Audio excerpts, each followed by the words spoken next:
Okay. So my first semester project at my MArch program, I was a change of major student. I had all kinds of anxiety about trying to present myself as an architecture student. And they took us to the woods of Texas to investigate a state historic site. Now, history in Texas only goes back about 200, 300 years. This project was on a state historic site that had probably three major ranges of focus for us.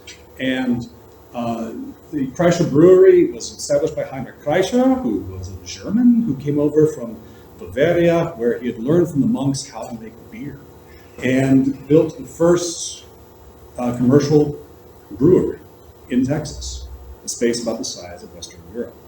And he developed a gravity system. He found a valley, and he built into his valley this, that's now a ruin, of course, a gravity-fed brewery system. And it really had a kind of a medieval kind of feel to it, the construction system that they had. And they made a lot of business, being the first one to sell barrels full of beer to the community, and had parties, and they still have parties to this day. And at the site before him, there was a monument.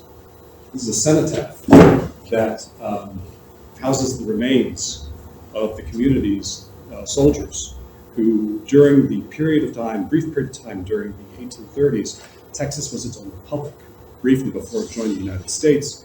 And they were constantly fighting battles with Mexico. And this cenotaph has the remains of the soldiers who were volunteers from this community and were executed as part of prisoners of war as a message to the Texans to stop all their being feisty. And this was a very fascinating site. I had an incredible interpreter because we had a ranger who was telling us the stories. I sat and listened to this guy for an hour and a half. An hour and a half, I learned more about Texas history than I had ever known, living there for 15 years already. And also about the war itself, the community that came after the conflict, and the community that was there before the colonialists arrived, Native American community. So this is a 3 times reinvested story, a landscape, one site, and we were supposed to come up with just one little visitor center in order to help them interpret all of this. And I had all of my anxieties about performance, and so I wanted to make as solid a presentation as I could without having the best computer skills. I was doing everything by hand and trying to get a design that gave a feel for respecting that story that he had told us in these communities that were on the land. After about 2 months, 3 months, my professor was just about livid with me because I hadn't drawn a single building yet. We were like coming in on the last couple of days of the project. And so finally I started, he gave me some hints, and I started jumping into actually designing some buildings and some architecture as I tried to make something that would move people through the space and express some of the experiences of the materiality of the environment. But everything really came down to one question and one line during my presentation. And I'm not going to tell you the line, just so you know. No spoilers at all. I'm not going to tell you that I wanted to bring these ideas forward to the client, and I had this huge presentation that I spent a lot of time on. I had a presentation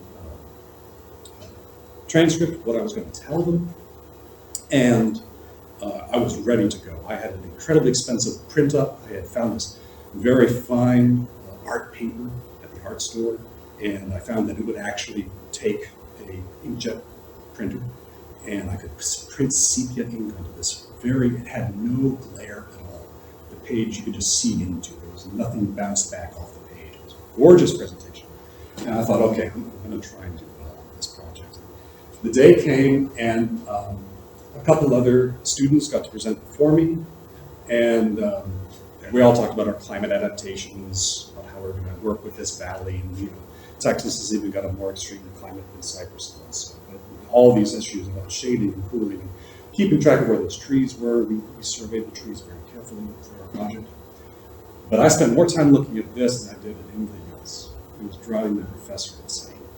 I wouldn't commit to the architecture. But when the day came to actually present, I got to say exactly one word. I stood up and I said the opening of my presentation, and at that point, the client, who had driven 3 hours to come to our presentation, stood up from his chair and said, "That's it. That's exactly it." And after he said that, the visiting critique professor stood up and started arguing with the professor, and the professor started arguing with him, and the three of them talked for half an hour. I didn't get another word in edgewise. I didn't get to tell them about all the cool things I'd come up with, think about all the designs I came up with. None of it. It was all on the wall, it was all in the model. They didn't even ask me for any clarifications. I never really got to tell them about that design that I came up with. I only got to say one line. And it was an amazing feeling as a designer to have that much validation when you don't need to do talk architecture. And the reason I'm not going to tell you is because it was the right line for that site and for that client and for that user. And if I told it to you and you tried to apply it someplace else, it wouldn't be that client, that site. It wouldn't be the right line. And I've had this experience a couple more times in my career. I've been practicing 20-something years now. I've got a couple of dozen buildings up. I'm also a city planner, so I've also done some planning work. And I've had this experience a couple of times in my career where the clients are emphatic that there's no more questions. This is it. This is exactly what I want. And therein is the clue, what they wanted. And that became the start for an investigation that I brought here to Mağusa back in 2017. Storytelling. What the ranger had done is given me an hour and a half of fabulous interpretive. He wrote storytelling. It was interpretive science. He was trained to actually give this talk to visitors who came to the event. And it made such an impact on me. Half of my design was one long porch where we were going to put rocking chairs. The next door neighboring facility was a retirement community. We're going to borrow these retirees and just pop them down in rocking chairs and just let them tell the stories to the visitors that come through. And give them a beautiful view. So we framed the view of the valley and the trees and give them a place to hang out. The stories of the community do something really magical. Because if you get a long story from someone, they're going to tell you probably 12, 13, 14 anecdotes. And one thing that I realized when I came here and started studying is every story has a setting. And if you have a setting, that means you can map it. You can find out where that sentiment, where their feelings actually come from. And that's what I did here in Mağusa. With the help of Muslim, these Saturday morning presentations, I started coming here for those. And I asked them, they gave me 60 of them in Cypriot Turkish, which I was quite helpless with. So we got a grant, we got 5 of them translated. And using those 5 stories, we were able to develop a kind of narrative infrastructure. The stories on the land itself, where people's memories are actually kept on the land. And I used a ethnographic idea, which was to then code their stories. And the author I was mostly fascinated with at the time, and still name is Hannah Arendt, and her idea of the human condition with 3 fundamental ideas that the human condition is composed of laboring, working, and acting. And I'm going to go through these very quickly. Laboring is the things we do that are not meant to last, like cooking and cleaning and child rearing, medicine, therapy, meditation, these things that you get the effect in actually doing them. As opposed to works, which is mostly what you're training to do. The building of the durable world, the things that are going to last. The arts, legislation, literature, these are the things that give us satisfaction in our lives, as opposed to labor, which is about happiness. You can't be happy if you don't have good food. You can't be satisfied if you don't have a roof over your head. Acting is a different story. Acting is how we engage with each other. Acting is how we actually work together. It's the polity. It's the actual place that we live with the people that we're actually working with. And coming together and joining our powers, and it is joyful. That is one of the most fundamental ideas. This is audience interpretation. This is the notion of joy. And the politic, where we have protests, conflicts, conflict resolutions, they happen by acting. They happen in the moment. Now, evolving this idea with some of the help of the professors at EMU, I came up with a couple of additional subcodes that melded into these, that bridged the other ones, like domain, which is between your works and your labor. It's the part of the city that you inhabit. You don't just live in Sheffield. You have a particular part of Sheffield that you use. And there's parts that you don't use. That's your domain. It's the part that you've mapped in your head. It's where you're comfortable. It's where you know where everything is. You're not nervous. You're not always looking around. You're not slightly lost. You can go to school and not even notice that you did it. Suddenly you're just like, I don't remember getting here. That's because it wasn't impactful. It's part of your domain. It's mapped in your head. You don't have to worry about that. Your identity is a much bigger issue, but it's pretty much between your labors and your action. And it is really what you present to others in order to express who you are. It's what you hold up. I put on a suit jacket. I never dress like this, not for this. And because I wanted to present to you guys, I am an architect. And I have the identity. I got my fountain pen. My identity. Your social groups, and you have multiple. You don't have one society. You have multiple societies. This is your identity. And then there's the question of what is meaningful. If you're going to be designing, and you're looking at between what we do together, what's allowed to do together, and the works, what you're going to create, is it going to be meaningful? It becomes a very important question to every architect. And that sense of meaning, this is a very slippery term that everyone hears too often. I'm going to make it blatantly, stupidly simple. Meaningfulness is the things where you take issues that are important, and the line that you draw between them is the mean. It's the average that joins those things. That's meaning. If it joins more things, it is meaningful. That's it. If you can accomplish that necessary requirement for your work, then it will be full of meaning. You look at the issues, and then you connect those lines. Sustainability, risk factors, materiality, local labor, local culture. The more of these that you touch with your project, the more meaningful your project is going to be. So these 6 codes I started using with those narratives.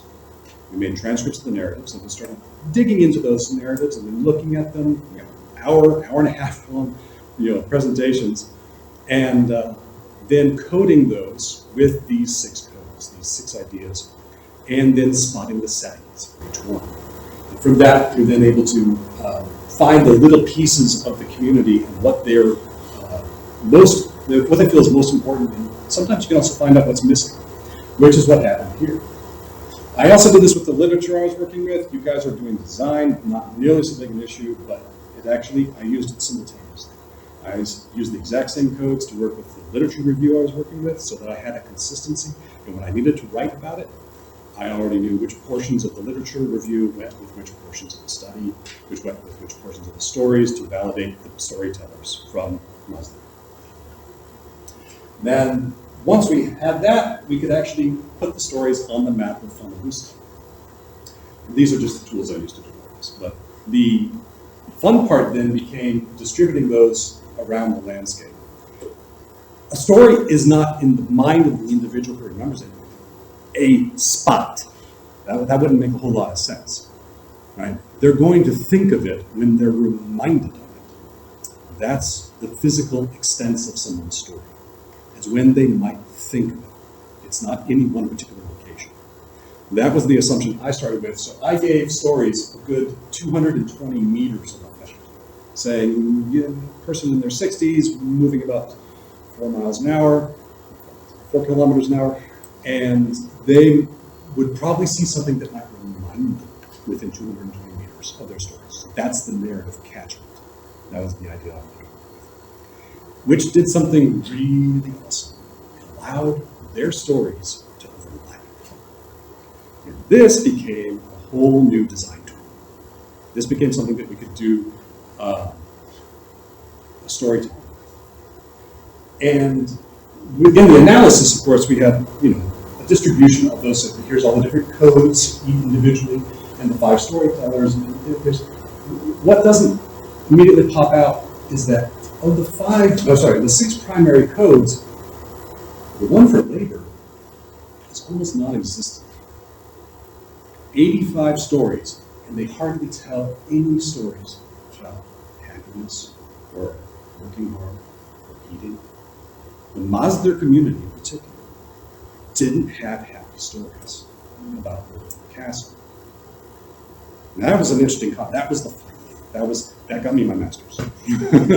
That was meant I could finish my thesis. I actually had to find it. And what that means for everyone else who's doing design is that you need to have that definition of place. We all know what space is, and we think we know what a sense of place is. But what actually is the sense of place? This is hint number 2. It's actually a really simply stupid idea. Space is everywhere, but it becomes place when you put something in it. You have to put your attention in it. You place your attention on the table. You place your attention in the community.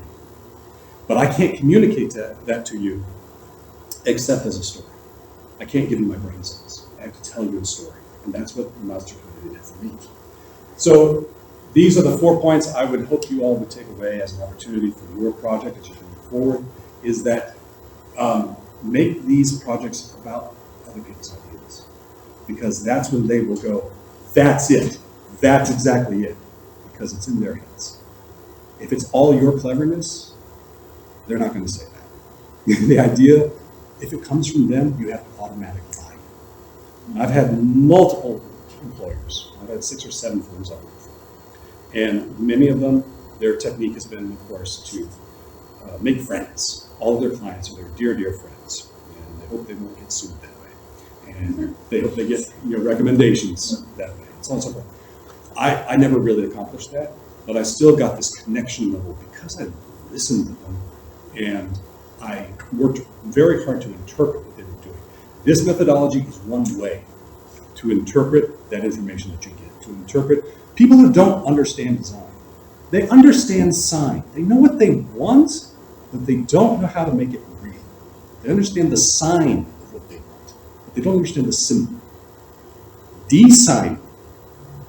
Designing is taking the sign away and making it into the symbol, to making it real.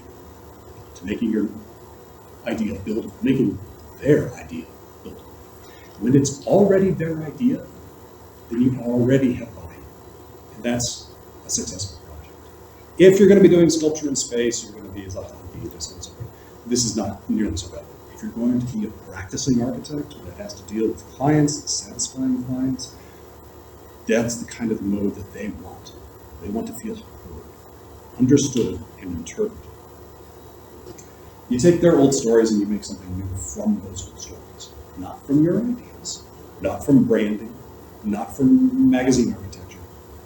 You can take overlapping stories and make a new story. Kind of like if you had the 2 chapters that were an unrelated book, what if you could write a chapter that joined those 2? What would that story be? And then that's what you design. Now you've just taken 2 completely different people, merged their sense of place and made something new, and they think it was their idea. You will get rehired, you will get referred, so on and so forth. I couldn't believe it took me this long to figure it out, but what that ranger was doing was storytelling.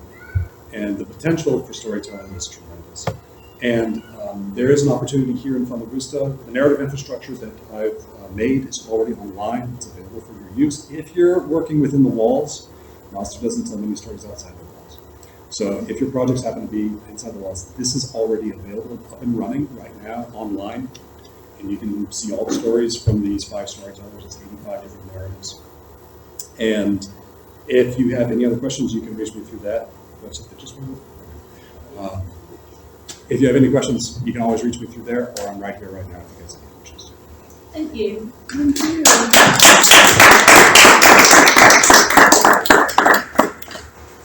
Any questions? What was the one line? I told you that. You get the wrong impression. You don't have the context. I haven't talked to you guys for 20 minutes, 25 minutes, half an hour. I haven't been to Sheffield. I don't know you. I can't pull it off anymore. But that's site analysis, asking questions, gathering the stories, and then mapping it out, charting it. That process, iterative, going through it over and over and over. All of a sudden, it will just fall out. You do it long enough, it just falls out. That information is there in every project, and it's available to you through the process of everything that you're taught in our program. And it takes some patience. I've been doing it for 20-something years now.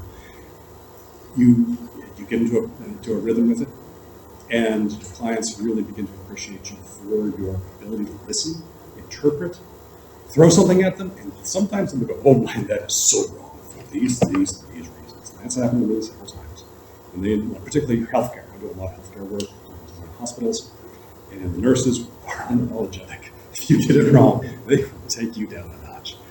And some of my favorite clients, because they will not pull any punches. So the one line is going to be different for every project. And it's like I said, it's happened to me more than once. That's the thing, and it's always different.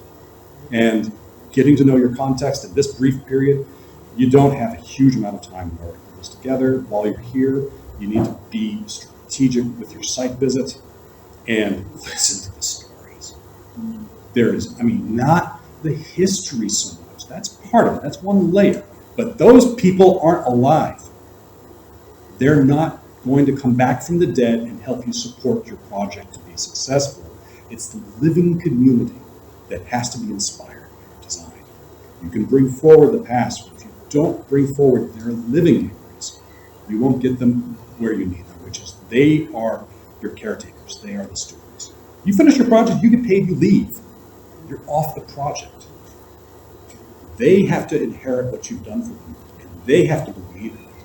And that's what you're looking for, is the ability to get them inspired. Start with reading my poems on places. Exactly. Perfect. They're not that